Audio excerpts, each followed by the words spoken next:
We're so excited you're back, and thank you for joining us for part two as we continue our chat about the pandemic and how it has affected our lives. We are discussing what we have loved, learned, and lost over the past year. Picking up where we left off, here we go. I think for me, most challenging was planning a wedding. And my heart goes out to a lot of brides over the last year Mm. to a year and a half and how they've had to press pause or shift or adjust, and safety for everyone is of utmost importance. And I think that modifying and adjusting those big celebrations and the big plans, and maybe not even being able to move forward with it, or moving forward with it in a way that is different than maybe they've dreamed of or they've thought about.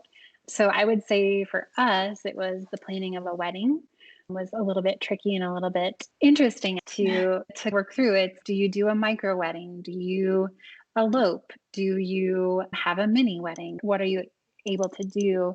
And I think ultimately it pointed me in the direction of what was most important for that special day, and I got to celebrate it and share it with the people that were most closest to me, the both of you, or the two of you. So thank you for being there. But I would say it was definitely challenging to plan a wedding, and I know that I'm not the only bride that's out there that was met with those challenges. And then I think for me, fitness motivation has been a little bit different for me Mhm. this year. Not being able to go to the gym or not being able to participate in a triathlon, or shifting things to in home, being a Pilates instructor, that kind of changed and adjusted for me as well. So I would say personally, fitness motivation has been a little bit tricky this past year. And I like to have variety, of course, in my workouts too. And so it really, I think, forced me to get creative and to do things maybe a little bit differently than what I had done in the past. So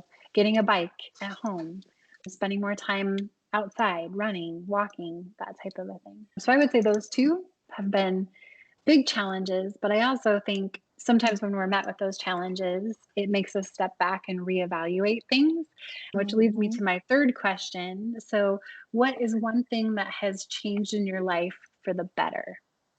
And Joy, let's start with you.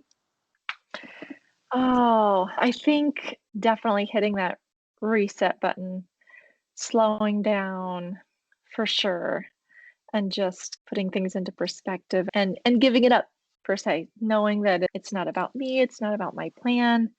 It's just living out what his plan is. I think it's been definitely challenging at the same time because I'm thinking, "What? Is this his plan? Really? This is his plan?" And trying to figure that out, it's mentally challenging. Something I'll probably never be able to figure out, but that's okay. It's not meant for me to figure out. But yeah, I think that's been something that's changed for the better is it's definitely my relationship's grown stronger. And then I definitely say books, just getting some extra bonding time, and though the growth that I have seen in the last year with little man is just so exciting. Between 2.5 to 3.5, there's so much that happens anyways. There's so many tantrums and big feelings, big emotions. Trying to talk through everything and then still trying to do that while being socially distant and without practicing any of that stuff. I think just reading and getting specialized books and things for all those different topics. We've got this great little calm down corner now with all these different feelings books and friends talking about playing fair. And so it's difficult when he just has one practice partner for the most part, but or mom and dad. But I don't know. I think that's also been a great positive too because he's learning all those things from me, and hopefully I can teach him the way I want to teach him all the good things rather than maybe other bad examples. Sometimes I'm not the best example, but I try to be most days. But and just practicing self-care and self-love too, I think is opened up more time for that kind of That's good. balancing act. Yeah. It's gotten a little easier with a few less things on the calendar. Yeah.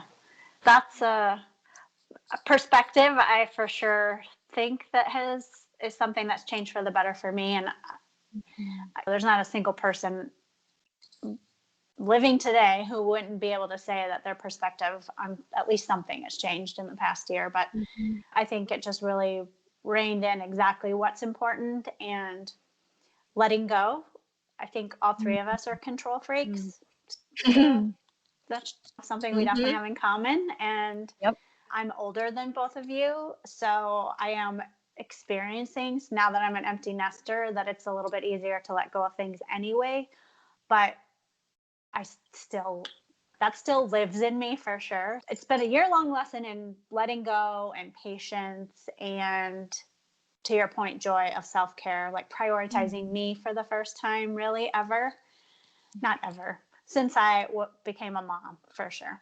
Not always putting everyone else ahead of myself. So I think that's definitely something that changed for the better, being able to listen to myself more and to follow through on what I really need and not feel like I have to go all the time. So hard to do. Yeah, some overlap there with Joy for sure. But proud of you, because I think, yeah, you hit it there. I think that overriding mom guilt, this doesn't go away. So good job. I'm proud of you for taking this last year to do that. Thanks.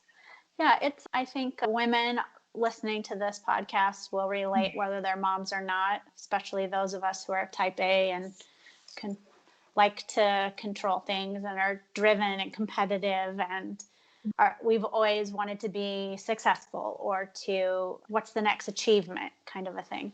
And I know, Joy, you were able to step back and be a mom, and which has its own challenges for sure, of not having an outlet with a career and a built-in group, and you're going through all of this crazy year that we've just had. So that's the cool thing about this podcast and the three of us talking, is we are in three different places in life.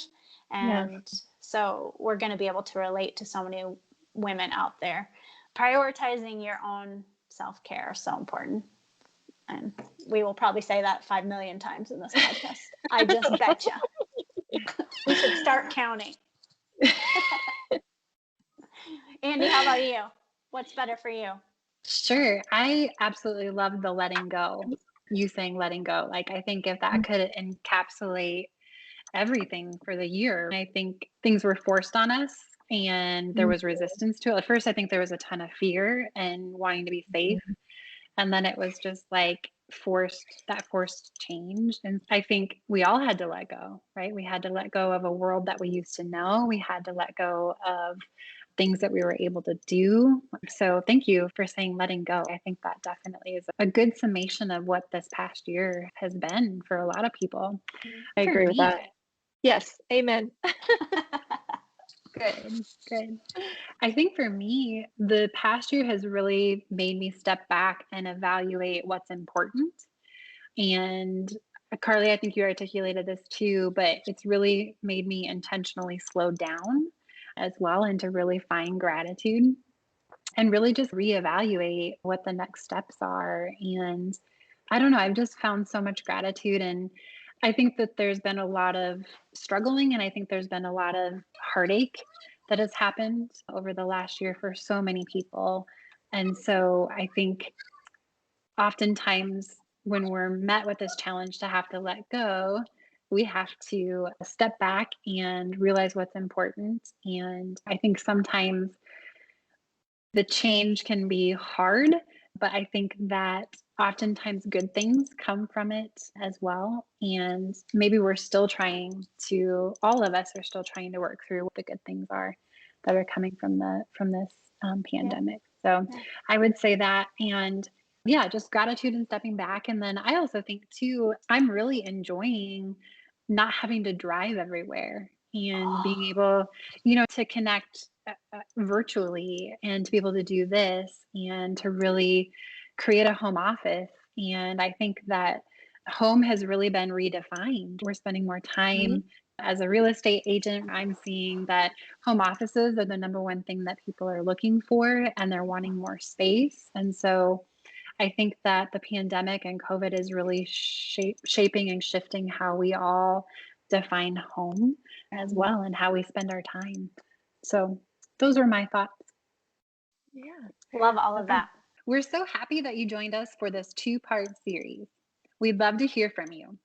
What have you loved, learned, and lost over the past year? Send us a DM on Instagram at This Is Friendship Podcast and give us a follow while you're there.